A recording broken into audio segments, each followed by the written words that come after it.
Friends, आज की इस वीडियो में हम बात करेंगे कि गांव के लोग कैसे घर बनाते हैं, कैसे अपने कॉस्ट को कम करते हैं। देखिए, आज मैं गांव में आया था। एक्चुअली मेरे मामा का घर बन रहा है। तो ये नॉर्मली कैसे बनाया, पूरा ये घर मैं आप लोगों को दिखाऊंगा और एक-एक स्टेप आप लोग को मैं क्लियर करके बताऊंगा। अब देखिए, यहाँ पे क्या होता है, जो भी घर बनता है ना, उसका चाहे आप आर्किटेक्ट कह लें, चाहे आप प्लानर कह लें, चाहे आप डिज़ाइनर कह लें, सारा कुछ ठेकेदार ही होता है। देखिए, डिज़ाइन तो काफ़ी अच्छा किया हुआ है फ्रंट से उसने। जो भी चीज़ें होती हैं यहाँ पे, बस आप एरिया बता दीजिए कि मुझे इतने एरिया में घर बनाना है। 9 धुर हो गया, 5 धुर हो गया, धुर के हिसाब से चलता है, यहाँ गज नहीं चलता है। ठीक है? तो ये देखिए, इस साइड से इन्होंने प्लास्टर नहीं करवाया है। और फिर उसके बाद आप ठेकेदार को बता दीजिए कि मैं इस तरीके का घर देखना चाहता हूँ, इसमें 2 कमरे हैं। सारा कुछ डिज़ाइन ठेकेदार आपको करके देता है।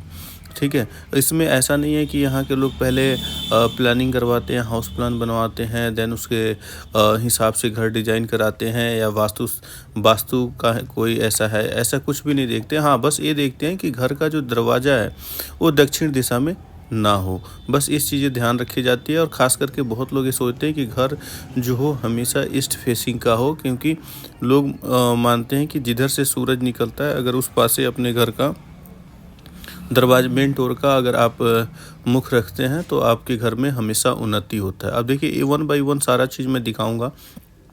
अभी अंडर कंस्ट्रक्शन ही चल रहा है। और इन्होंने कुछ पहले मेरे से बात करी थी इसके लिए। तो ये नॉर्मल अपने ठेकेदार से गांव में जो होता है उसके हिसाब से देखिए, इसने किचन बनाया है। तो किचन भी ठीक ठाक बनाया है, स्पेस भी अच्छा खासा है, और इसमें सेल्फ वगैरह भी उसने प्रॉपर तरीके से दिया हुआ है। और एक किचन भी जो है वो 8 बाई 5 का इसने किचन बना के दिया है। और एक यहाँ पे इन्होंने पूजा रूम बनवाया है, छोटा सा ये किचन के साथ में एक पूजा रूम है, ऊपर वेंटिलेशन दिया हुआ है। तो ओवरऑल आप देखेंगे तो डिज़ाइन अच्छा किया हुआ है।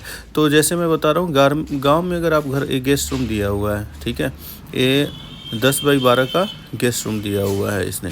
और ऊपर जैसे गांव में बनाया जाता है सामान वगैरह रखने के लिए, तो एक छज्जा सा निकला हुआ है जिस पे आप सामान अंदर से रख सकते हैं, क्योंकि अंदर यहाँ पे कबर्ड वगैरह नहीं होता है जो शहर के मकानों में देखने के लिए मिलता है। सेम 10 बाई 12 का एक और रूम दिया हुआ है। ठीक है? तो यहाँ पे जो भी होता है कि जो भी ठेकेदार है, जैसे आप बोल दिए कि भैया मुझे घर चाहिए, तो प्लानिंग वगैरह सारा कुछ उसी का होता है, सिर्फ आपने मटेरियल वगैरह ला के देना है। ठीक है? तो वो अपने हिसाब से बनाता है। तो कॉस्ट जो होता है ना, बहुत, क्योंकि कॉस्ट देख के गांव के लोग घर बनाते हैं। अब देखिए, मेन जो मतलब बात करना है, ये वाला रूम है। और इस रूम में इन्होंने क्या किया हुआ है कि यहाँ पे इन्होंने सेप्टिक टैंक इसी कमरे के अंदर, मतलब ये रूम हो गया, ऊपर छज्जा हो गया, और छज्जे के यहाँ पे इसी रूम में इन्होंने क्या किया है, सेप्टिक टैंक इसी रूम में इन्होंने बनवा दिया है। मेरे हिसाब से मैंने तो इनको मना किया था, क्योंकि एक्चुअली क्या है कि जिस रूम में आप रह रहे हैं वहाँ पे सेप्टिक टैंक नहीं होना चाहिए। चाहे आप वास्तु के हिसाब से देख लें, चाहे आप नॉर्मल मतलब कि साइंटिफिक नॉलेज से देख लें, या कंस्ट्रक्शन के हिसाब से देख लें, तो सेप्टिक टैंक नहीं होता है। बहुत सारे शहर हैं जहाँ पे लोग एरिया को कम करने के लिए, यानी उनके पास ज़्यादा एरिया नहीं होता है, तो सेप्टिक टैंक बनवाते हैं। देखिए, यहाँ पे सीट लगाएंगे, ये जस्ट जीना के नीचे है, मतलब सीढ़ियों के नीचे इन्होंने बनाया है। और देखिए, पीछे जो है, मतलब काफ़ी इनके पास जगह पड़ी हुई थी टैंक वगैरह बनाने के लिए, तो वहाँ दे सकते थे। बस इन्होंने सीढ़ी के नीचे बना लिया सेप्टिक, और यहाँ पे दे देंगे नहाने के लिए। मतलब कि एरिया को यूटिलाइज़ किया है। बट जो ठेकेदार है, इनको गलत उसने राय दे दिया, क्योंकि अगर फ्यूचर में इनको दिक्कत होती है, वहाँ से पाइप आएगा और यहाँ पे टैंक है, तो अगर फ्यूचर में इनको दिक्कत होती है ना, तो काफ़ी ज़्यादा फिर रूम में, मतलब कि आप एक तरीके से समझिए सारा चीज़ ओपन होगा। अगर टैंक से रिलेटेड कोई दिक्कत होती है तो इशू हमेशा बना ही रहेगा। तो मेरे हिसाब से वो सही नहीं रहेगा। आप लोग अपनी राय कमेंट बॉक्स में ज़रूर दीजिएगा। और ये देखिए, इन्होंने बनाया है मोमटी के ऊपर अपना नॉर्मली शेड्स वगैरह डाला हुआ है। और ऊपर जितने आप ये मतलब कि सरिया वगैरह निकला हुआ देख रहे हैं ना, जहाँ जहाँ मैं आप लोग को दिखा रहा हूँ, कोने पे भी है, तो उसने क्या किया है, बीम दिया हुआ है। और मैं नीचे देख के जो कॉलम वगैरह जो होता है, सॉरी कॉलम, तो कॉलम का मैं नीचे से आप लोग को दिखाऊँगा, नीचे चल के। ठीक है?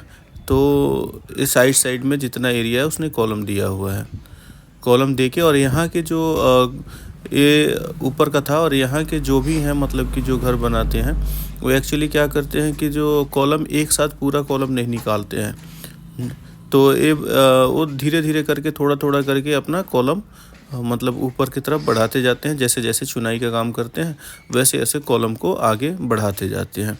तो ओवर एंड ऑल अच्छा घर बना है, सब कुछ अच्छा था। अंदर से भी डिज़ाइन भी अच्छा किया हुआ है, क्योंकि आपको सामान ला के देना होता है। प्लानिंग, डिज़ाइन, मेथड, सारा कुछ जो भी चीज़ें होती है, कौन सा चीज़ कहाँ पे रहेगा, वो सारा कुछ ठेकेदार की ही प्लानिंग होती है। देखिए अब मैं जैसे दिखा रहा था, यहाँ पे 1 पार्ट हो गया, 2 पार्ट हो गया, 3 पार्ट, मतलब एक बार में वो कॉलम को पूरा नहीं करेगा। जैसे-जैसे चुनाई करेगा वैसे-वैसे उसका पूरा करते जाएगा।